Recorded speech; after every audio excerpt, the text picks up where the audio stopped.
কুমড়ো ডাবা তো অনেক খেয়েছো বন্ধুরা, কিন্তু আজকে যে এমন একটা মজার রেসিপি নিয়ে হাজির হয়েছি, একবার না খেলে বুঝতেই পারবে না এটা কত মজার, এবং তৈরি করাটাও খুবই সহজ।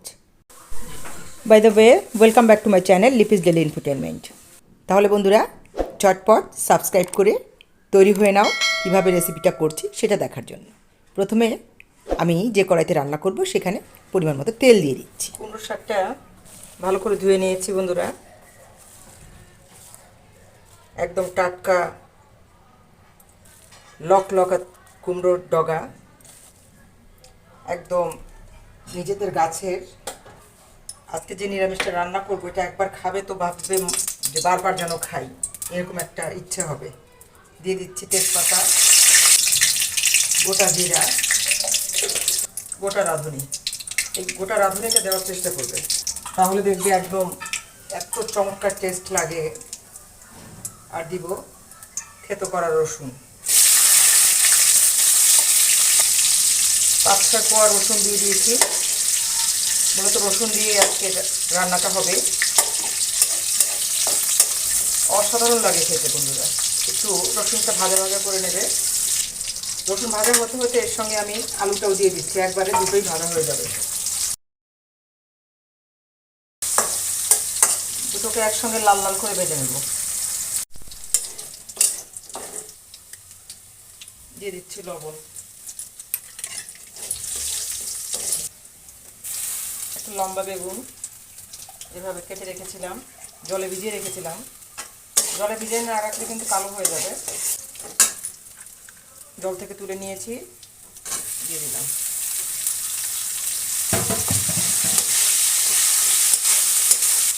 এবার জিরার পেস্ট দিয়ে দিচ্ছি, আর খুব সামান্য একটু আদাটা না দিলেও সমস্যা নেই, তারপরে দিচ্ছি। জিরা পেস্ট করা আছে আমার। একটা জিনিস খেয়াল করবো, হলুদটা কিন্তু আমি বরাবরই পরে দিই, কারণ হলুদটা আগে দিলে এই তেলটা কিন্তু শুষে নিয়ে যায়, তখন খুব সহজেই তলায় লেগে যায়, পুড়ে যায়, এবং তরকারির যে কালারটাও কিন্তু চেঞ্জ হয়ে যায়। একটু হালকা ভাজা ভাজা করে এখন আমি হলুদ দিয়ে দেবো।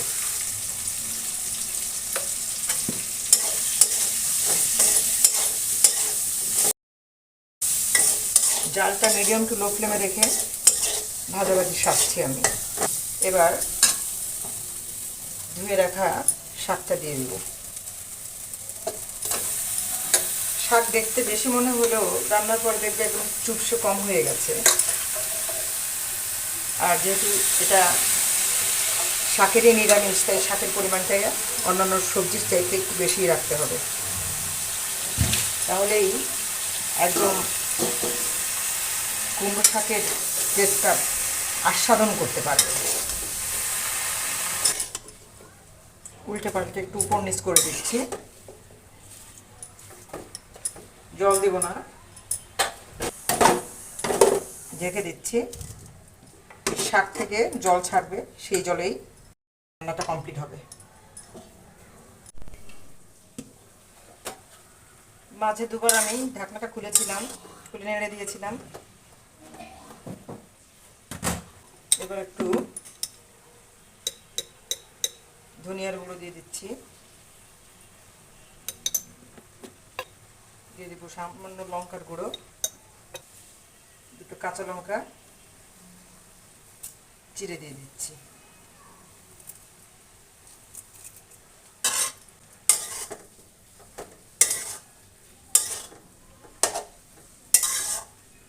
জালটাকে একদম লো করে দিয়েছি। আলুটা বেগুনটা একটু ভেঙে ভেঙে একটু মাখো মাখো করে দেব।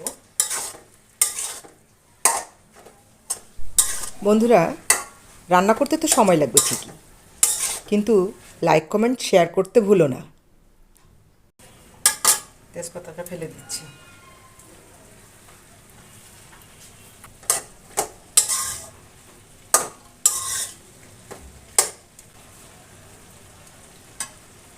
হালকা একটু লবণ লাগবে বন্ধুরা, লবণটা একটু ছড়িয়ে দেবে, নাহলে এক জায়গায় পড়লে আবার করে মিলবে না, যার মুখে পড়বে তার খবর হয়ে যাবে। ভালো করে নেড়ে চেড়ে মিশিয়ে দেব।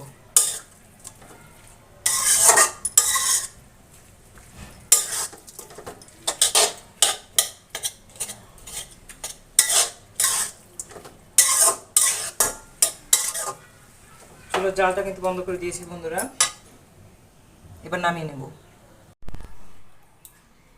তৈরি হয়ে গেছে বন্ধুরা চমৎকার স্বাদের কুমড়ো ডাগার নিরামিষ। বেগুন আলু দিয়ে ঝটপট তৈরি করে নেবে এই মজার নিরামিষটি, খাবে আর হাত চাটবে। আজকের ভিডিওটা কেমন ছিল অবশ্যই জানিও, ভালো লাগলে লাইক কমেন্ট শেয়ার করো। আর পরবর্তী পর্যায়ে আবার নতুন কোনো ভিডিও নিয়ে চলে আসবো, সেটা দেখার অপেক্ষায় থেকো। আজকে এই পর্যন্তই, ভালো থেকো সবাই, টাটা।